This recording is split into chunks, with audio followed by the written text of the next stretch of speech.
اللہ تبارک و تعالیٰ کے بے شمار انعامات اور احسانات ہیں کہ جس نے ہمیں زندگی گزارنے کا مکمل نظام عطا فرمایا ہے، جو زندگی کے ہر شعبے میں ہماری مکمل رہبری کرتا ہے۔ قرآن کریم کے کچھ بنیادی اہداف ہیں، قرآن کریم کی کچھ اہم مہمات ہیں، قرآن کریم کے کچھ بڑے ٹارگیٹ جیسے توحید، رسالت، عقیدہ آخرت اور صداقت، سچائی کا ساتھ دینا۔ اس پہ اسلام بہت زور دیتا ہے، عقیدہ توحید پہ اور عقیدہ رسالت پہ اور عقیدہ آخرت، موت کے بعد آنے والی زندگی، برزخی زندگی، قیامت، روز محشر، جنت اور دوزخ، اور پھر صداقت۔ ان چار کو اور مضبوط کرنے کے لیے پھر کچھ اور اصول پہ اسلام زور دیتا ہے کہ دھرتی پہ عقیدہ توحید مضبوط کیسے ہو، عقیدہ رسالت مضبوط کیسے ہو، عقیدہ آخرت مضبوط کیسے ہو۔ اس کے لیے کچھ اور اصول اس قرآن لایا ہے، جس میں جانی محنت بھی ہے اور مالی محنت بھی ہے۔ جانی محنتوں کو جہاد فی سبیل اللہ کہا جاتا ہے اور مالی محنتوں کو انفاق فی سبیل اللہ کہا جاتا ہے۔ اور اس کے ساتھ ساتھ منظم ہونے کا حکم دیتا ہے، ایکتا کا حکم دیتا ہے، یکجہتی کا، اتحاد کا، کہ اگر تم دھرتی پہ ان عقائد کو مضبوط کرنا چاہتے ہو تو تم منظم ہو جاؤ۔ اور پھر اخلاق کی ضرورت پڑتی ہے ان سب کو پھیلانے کے لیے، چاہے توحید ہو، چاہے رسالت ہو، عقیدہ آخرت ہو۔ اسلام کا جو نظام ہے اس کو پھیلانے کے لیے اخلاق کی ضرورت پڑتی ہے، اخلاق کا اہم کردار ہوتا ہے۔ تو میں نے کہا کہ اس سارے نظام کو مضبوط کرنے کے لیے اسلام نے جو 4 شعبے بتائے ہیں، اس میں ایک شعبہ انفاق فی سبیل اللہ ہے، اللہ کے راستے میں خرچ کرنا۔ باقی مذاہب میں آج دنیا پہ آپ غور کریں گے تو مال اور مال کے اخراجات کو لے کے بڑا افراط و تفریط پایا جاتا ہے۔ دنیا میں 2 طرح کا نظام چل رہا ہے، ایک تو جاگیردارانہ نظام چل رہا ہے کہ چند جاگیر ہوں ملک میں اور سارا مال سمٹ کے ان کے پاس چلا جائے، جیسے بھارت اور امریکہ میں یہی ہو رہا ہے۔ بڑی بڑی کمپنیوں کو، ریلوے اسٹیشن کو، ہوائی اڈوں کو بیچ کر چند امبانی اور اڈانیوں کو مضبوط کر لو، اور امریکہ میں بھی یہی ہو رہا ہے۔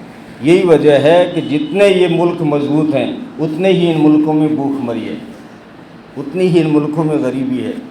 شاید امریکہ سے بڑا کوئی دنیا کے نقشے میں غریب دیش ہو، سپر پاور ہے۔ اس کی وجہ ہے کہ دولت سمٹ کے چند افراد کے پاس چلی جاتی ہے اور لوگ غریب کے غریب رہتے ہیں۔ دوسرا سسٹم چل رہا ہے کمیونسٹ کا، افراد کی مالداری ان سے برداشت نہیں ہوتی، وہ کہتا ہے سارا مال معاشرے پہ لگا دو، سوسائٹی پہ لگا دو، تو افراد پنپ نہیں پاتے ان کے یہاں۔ لیکن اسلام جو نظام لایا ہے وہ عدل و انصاف پر ہے۔ اسلام نہ معاشرے کی خاطر کسی فرد کو قربان کرتا ہے اور نہ افراد کی خاطر معاشرے کو قربان کرتا ہے۔ اسلام معاشرے کے غریب سے غریب آدمی کو کہتا ہے کلہاڑا اٹھا اور محنت کر۔ بھکاری آیا تھا نا، فرمایا کیا ہے؟ کچھ بھی نہیں ہے میرے پاس، ایک زرہ رکھتا ہوں، جنگ کے موقع پہ کام آتی ہے۔ فرمایا اسی کو بیچ، کلہاڑا خرید، جنگل جا، لکڑیاں کاٹ کے بیچ۔ اور دوسری طرف مالداروں کو حکم دیا کہ اپنے مال میں سے 2.5% تم جو ہے تمہارے غریبوں پہ لگانا ہے، تمہارے اپنوں پہ لگانا ہے، اپنے رشتہ داروں پہ لگانا ہے، یتیموں پہ لگانا ہے، غریبوں، مسکینوں، بیواؤں پہ لگانا ہے اور اللہ کی راہوں میں لگانا ہے۔ یہ اسلام نے ذہن بنایا۔ جو انصاف پر مبنی ہے۔ جب مال دھرتی پر اپنے بیلنس کے ساتھ چل رہا ہوتا ہے تو دھرتی میں فساد نہیں ہوتا، اور جب مال کے استعمال کی ترتیب بدلتی ہے تو زمین میں فساد آ جاتا ہے۔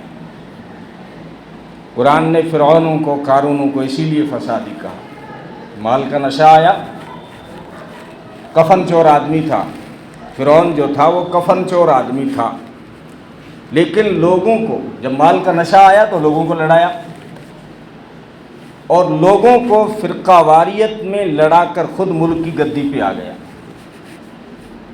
قرآن نے آپ کو بتا دیا کہ کمزور طبقات کے لوگ، گھٹیا حرکتیں کرنے والے، کفن چوری کرنے والے بھی ملک کی گدی پہ کیسے آتے ہیں، لوگوں کو لڑا دیتے ہیں فرقہ واریت میں اور ملک کی گدی پہ آ جاتے ہیں۔ قرآن کہتا ہے ان فرعون علا فی الارض وجعل اہلھا شیعا، تو فرعون بھی یوں سرکش ہوا کہ مصر کی زمین پہ چڑھ آیا، وجعل اہلھا شیعا، وہاں کے رہنے والوں کو فرقہ واریت میں اس نے بانٹ دیا۔ یستضعف طائفۃ منہم، ایک قوم کو اس نے خاص کر کمزور کیا، مالی اعتبار سے کمزور کر دیا۔ بنی اسرائیل جو تھے، مالی حالت ان کی کس کے رکھ دی، صرف برتن دھو اور جھاڑو نکالو فرعونیوں کے گھروں میں۔ تو قرآن نے اس کو کہا کہ انہ کان من المفسدین، بڑا فسادی تھا فرعون۔ تو یہ مال کا فساد ہے۔ مال بنفس ہی بذات خود برا نہیں ہے، یاد رکھنا۔ مال ایک اچھی چیز ہے، بلکہ اسلام کے ارکان بہت سارے وہ ہیں جو مال کے بغیر ادا ہی نہیں ہوتے۔ اسلام میں حج فرض ہے نا، مال کے بغیر حج فرض نہیں ہوتا۔ اسلام میں زکوٰۃ فرض ہے، اور جہاں قرآن میں نماز کا ذکر ہے وہیں زکوٰۃ کا ہے، لیکن مال نہیں ہے تو زکوٰۃ نہیں ہے۔ اسلام صدقات اور خیرات کا حکم دیتا ہے، انسانی ہمدردی اور ایثار کا حکم دیتا ہے، مال نہیں ہوگا تو کہاں سے ہوگا؟ تو مال بری چیز نہیں ہے، اس کا استعمال اگر صحیح نہ ہو تو پھر زمین میں فساد مچ جاتا ہے۔ قارون بہت بڑا مالدار تھا، لیکن اللہ نے قرآن کریم میں کہیں بھی اس کے مال کی برائی نہیں کی ہے۔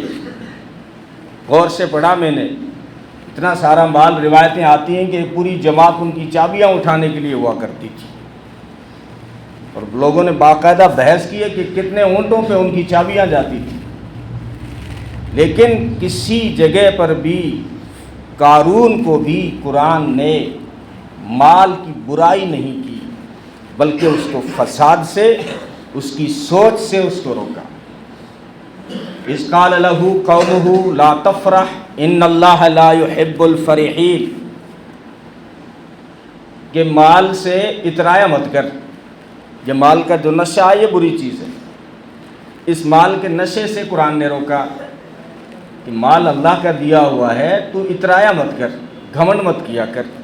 یہ گھمنڈ کرنا، اترانا، شیخی دکھانا، یہ اللہ کو پسند نہیں ہے۔ سب سے پہلے اس انداز میں اس کو سمجھایا، اور انداز دیکھیے، قرآن کہتا ہے وَابْتَغِ فِي مَا آتَاكَ اللَّهُ الدَّارَ الْآخِرَةَ، اللہ نے جو مال دیا ہے تجھے بہت اچھی چیز ہے، اسی مال سے تو آخرت کما، اسی مال سے تو جنت کما۔ کیسے کمائیں؟ وَأَحْسِن كَمَا أَحْسَنَ اللَّهُ إِلَيْكَ، اللہ نے مال دے کے تجھ پہ احسان کیا ہے تو تو غریبوں، یتیموں، بیواؤں، بے سہاراؤں کو مال دے کے ان پہ احسان کر۔ وَلَا تَبْغِ فِي الْأَرْضِ فَسَادًا، زمین میں فساد مچ مچا۔ ان اللہ لا يحب المفسدین، اللہ فسادیوں کو پسند نہیں کرتا۔ اللہ کو یہ شیخی پسند نہیں ہے۔ یہ حضرت موسیٰ علیہ السلام کا چچا زاد بھائی ہے، نبی کا چچا زاد بھائی ہے قارون۔ اللہ نے مال دے دیا، اب اس کو چڑھ گیا مال کا نشہ۔ پہلے اللہ نے حکم دیا نماز کا تو اس نے مان لیا تھا، ایسے نہیں کہ کھلا کافر تھا، ایسا بھی نہیں ہے، نماز کا حکم اس نے مان لیا تھا۔ کچھ اور جب احکام آئے تو اس نے مان لیے، لیکن جب زکوٰۃ کا حکم آیا، حالانکہ مختصر زکوٰۃ تھی حضرت موسیٰ کی شریعت میں، زکوٰۃ کا حکم آیا تو اس نے لوگوں کو جمع کر کے کہا کہ یار یہ تو اب ہمیں جنت دکھا کے مال بھی لینا چاہتا ہے، کوئی ان کا علاج کرنا پڑے گا۔ اس بدبخت نے ایک عورت کو سکھایا کہ تو مجمع میں جا کے موسیٰ علیہ السلام پہ زنا کی تہمت لگا۔ مال دے کر اس عورت کو تیار کر لیا۔ عورت مجمع میں آئی اور اس نے کہا کہ اب مشن ناکام کرنے کے لیے، تاکہ ان کا حکم کوئی نہ مانے، ان کی شریعت کو کوئی نہ مانے، کہا کہ موسیٰ علیہ السلام نے زنا کیا۔ موسیٰ علیہ السلام نے فرمایا اللہ کی بندی قسم کھا کے جو بھی صحیح بات بتا۔ اب زبان بھی اللہ کے قبضے، اب کی بات زبان سے نکلا اللہ کی قسم آپ تو بڑے پاکیزہ ہیں اللہ کے پیغمبر، اس قارون نے مجھے مال کی لالچ دے کے تیار کیا تھا۔ اس وقت حضرت موسیٰ علیہ السلام سجدے میں گئے اور سجدے میں مانگا اللہ اس کی پکڑ کر، سگا چچا زاد ہے، اس نے مجھے رسوا کرنے کا فیصلہ کر دیا ہے، تو اب تو بھی پکڑ اس کو۔ تو اللہ نے فرمایا زمین کو حکم دے جو تم کہو گے وہ کرے گی۔ موسیٰ علیہ السلام نے زمین کو کہا کہ اس کو دھنسانا شروع کر، اور دھنساتی رہے۔ اب نبی پاک صلی اللہ علیہ وسلم کا فرمان ہے قیامت تک زمین میں دھنستا چلا جائے گا۔ سوچ رہے ہوں گے زمین کا اینڈ نہیں آتا، تو سائنس کو مان لو زمین گھوم رہی ہے، زمین گھوم رہی ہے اور دھنستا چلا جاتا ہے۔ بہت سارے کم علم کہہ دیتے ہیں کہ زمین نہیں گھومتی، قرآن نے اس کا سائنس کا انکار نہیں کیا۔ سورہ یاسین میں کہا ہے کہ کل فی فلک یسبحون، ہر ایک اپنے روٹ پہ چل رہے ہیں اور اس کی تسبیح بیان کر رہے ہیں، چل بھی رہے ہیں اور تسبیح بھی بیان کر رہے۔ تو فرعون کو مال کے نشے سے روکا تھا۔ مال کا نشہ بری چیز ہے، اور مال خود تو بہت اچھی چیز ہے، اسی مال کے ذریعے سے انسان جو ہے جنت کما سکتا ہے۔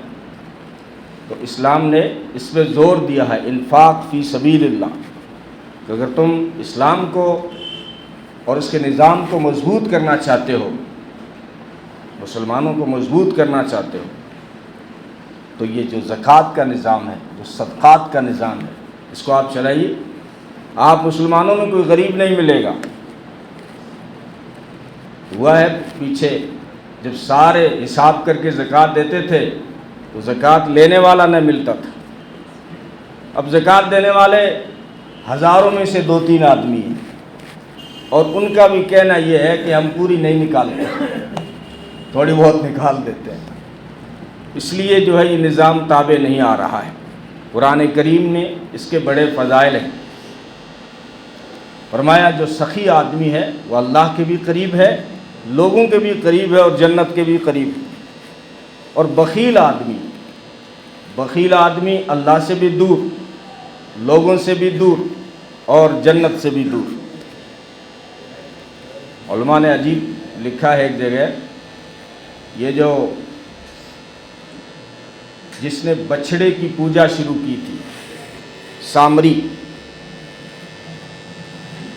اس پوجا کی وجہ سے 70,000 کو بنی اسرائیل کے اوپر عذاب آیا، اور مختلف قسم کے عذاب اللہ نے بھیجے، لیکن خود سامری پہ عذاب نہیں آیا الا مساس۔ ایک عذاب آیا تھا کہ اس کو کوئی ٹچ نہیں کرے گا، اگر اس کو کوئی ٹچ کرے گا تو الرجی ہو جائے گی، اور یہ کسی کو ٹچ کرے گا تو اس کو ہو جائے گی، اس کو کوئی کرے گا تو اس کو ہو جائے گی۔ یہ عذاب دیا لیکن اس کو مارا نہیں، ہلاک نہیں کیا۔ باقی لوگوں کو تو پہاڑوں سے گرا کے مروا دیا، بھائی کو بھائی سے، باپ کو بیٹے سے، بیٹے کو باپ سے مروایا، لیکن جس نے بچڑا بنایا تھا، جو جادوگر تھا، اس کو نہیں مارا، اس کو نہیں مارا۔ اس کی وجہ یہ لکھی ہے کہ یہ بدبخت بڑا سخی تھا، سخاوت اللہ کو پسند ہے۔ کسی نے کہتے ہیں کہ شیطان سے کسی کی ملاقات ہو گئی تو پوچھا کہ تیرا دوست کون ہے اور تیرا دشمن کون ہے؟ تو اس نے کہا میرا دوست وہ ہے جو نیکیاں بہت کرتا ہے، سجدے بھی کرتا ہے، نوافل پڑھتا ہے، لیکن کنجوس، یہ میرا دوست ہے، کیونکہ کتنا بھی ماتھا رگڑ لے جائے گا دوزخ۔ یہ شیطان کا کہنا ہے۔ اور اس نے کہا کہ یہ جو سخی آدمی ہے، گنہگار بھی ہے لیکن سخی ہے، یہ میرا دشمن ہے، شیطان نے کہا، کیونکہ اس کے گناہ تو ہیں لیکن مجھے خطرہ ہے کہ اس کی سخاوت اس کے سارے گناہوں کو معاف نہ کر دے۔ اس لیے اسلام میں سخاوت کو بہت پسند کیا گیا ہے۔ قرآن کریم نے بہت سارے مواقع پہ عجیب عجیب طریقوں سے اس کو قرض حسنہ کہا کہ تم اللہ کو قرض حسن دو۔ من ذا الذی یقرض اللہ قرضا حسنا، کوئی ہے جو اللہ کو اچھا ادھار دے؟ یہ انداز، اللہ کو ادھار کی کیا ضرورت پڑی؟ وہ تو خزانوں کا مالک ہے، اور مال جو دیا ہے وہ اللہ نے دیا ہے، اور جو اللہ مانگ رہا ہے وہ اپنے لیے نہیں مانگ رہا، وہ کہتا ہے اڑوس پڑوس دیکھ لو تمہاری دھرتی پر ہی، اس میں سے کچھ حصہ مال میں سے نکال لو جو میں نے دیا ہے۔ لیکن اس کو کس انداز سے کہہ رہا ہے؟ کوئی ہے جو اللہ کو اچھا ادھار دے۔ قرض حسنہ کیوں کہا؟ اس لیے کہ جب کسی کو قرض دیا جاتا ہے تو وہ لوٹ کے آتا ضرور ہے، جس کو قرض دیا ہے وہ ضرور آئے گا۔ تو اللہ فرماتے ہیں ہو سکتا ہے تم بندوں کو جو قرض دیتے ہو وہ اچھا قرض نہ ہو، کچھ بندے وہ ہوتے ہیں جو ہڑپ بھی جاتے ہیں، کھا بھی لیتے ہیں، نٹ انکار کر دیتے ہیں کہ کب دیا تھا بھائی، گواہ لیا۔ لیکن اللہ فرماتے ہیں اگر تم میرے نام پہ لگاؤ گے تو یہ ہے قرض حسنہ، میں ڈبل کر کے اس کا دگنا اور چگنا کر کے واپس دنیا میں لوٹا دوں گا۔ اور قرآن کریم میں ایک جگہ مثال دی ہے کہ الذین ينفقون فی سبیل اللہ کمثل حبۃ انبتت سبع سنابل فی کل سنبلۃ مئۃ حبۃ واللہ یضاعف لمن یشاء۔ فرمایا جو اللہ کی راہوں میں خرچ کرتے ہیں اس کی مثال یوں ہے جیسے ایک دانہ کسی نے زمین میں ڈال دیا۔ آپ نے 1 روپیہ اللہ کے نام پہ لگایا تو قرآن کہتا ہے ایک دانہ آپ نے زمین میں ڈالا ہے، وہ زمین کیا کرے گا؟ وہاں سے ایک پود نکلے گی جس میں 7 بالیاں ہوں گی، ہر بالی میں 7 سٹے لگیں گے، ہر سٹے میں 100 دانے نکلیں گے۔ تمہارا روپیہ جو 1 روپیہ اللہ کے نام پہ لگتا ہے اللہ تعالیٰ 700 گنا کر کے واپس تمہیں لوٹائیں گے، اس لیے اس کو قرض حسنہ کہا گیا ہے۔ جب یہ آیت اتری نا کہ کوئی ہے جو اللہ کو قرض دے، ادھار دے، تو حضرت ابو الدحداء ایک صحابی ہے، وہ اللہ کے رسول صلی اللہ علیہ وسلم کے دربار میں آئے، کہا اللہ بھی ہم سے ادھار مانگتا ہے۔ یہودیوں نے تو مذاق اڑایا اس کا، منافقین نے مذاق اڑایا کہ مسلمانوں کا خدا فقیر ہو گیا، لوگوں سے قرضے مانگتا پھرتا ہے۔ اللہ نے اس کا دوسری جگہ جواب دیا کہ اللہ غنی ہے، یا ایھا الناس انتم الفقراء، اے لوگو تم سب کے سب فقیر ہو،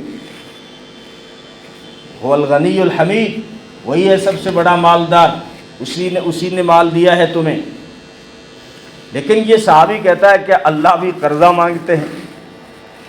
نبی نے فرمایا اللہ آخرت میں دینا چاہتے ہیں۔ یہاں پہ اگر کوئی اللہ کے کسی بندے کو لباس پہنا دیتا ہے تو اللہ اس کو جنت میں سبز لباس پہنائیں گے۔ یہاں پہ اگر کوئی اللہ کے بندے کو کوئی کھانا کھلا دیتا ہے اللہ تعالیٰ اس کو جنت کے پھل کھلاتے ہیں۔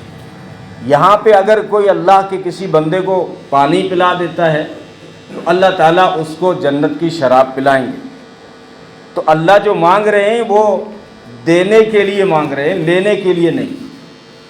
تو کہنے لگے اللہ کا رسول آپ گواہ رہیں، میرا ایک باغ ہے جو مجھے بہت پسند ہے، جس میں کھجور کے 600 درخت ہیں، وہ سب کے سب میں نے اللہ کو ادھار دے دیا، اب آخرت میں لوں گا اللہ سے۔ اور ایک اور آیت جہاں سے 4 پارہ شروع ہو رہا ہے، لن تنالوا البر حتى تنفقوا ما تحبون مما تحبون، کہ تم نیکی کو نہیں پہنچ سکتے جب تک وہ چیز نہ خرچ کر لو جو تمہیں پسند ہے۔ ہم دوسرے راستوں سے نیک بننا چاہتے ہیں، ہم بڑے چالاک لوگ ہیں، تسبیح پکڑ لیں گے، کٹ کریں گے، بڑے نیک ہیں، سجدے کر لیں گے، اشراق پڑھ لیں گے، اوابین پڑھ لیں گے، تہجد پڑھ لیں گے، چاشت پڑھ لیں گے، دنیا کہے گی کہ بڑا نیک ہے۔ نیک اس وقت تک نہیں بنو گے جب تک اللہ کی راہوں میں خرچ نہیں کرو گے۔ بات یہ صحیح ہے کڑوی، بہت سارے لوگ ملے کہتے ہیں 4 مرتبہ میرے 4 مہینے لگ گئے، پیشانی پہ کعبے کا نشان منڈا ہوا تھا، میں نے پوچھا زکوٰۃ دیتے ہو؟ بولا اب تک تو زندگی میں نہیں دی ہے۔ لوگ اس کو اللہ کا ولی سمجھتے ہیں، صوفی صاحب سمجھتے ہیں، امیر صاحب سمجھتے ہیں، مولانا صاحب سمجھتے ہیں۔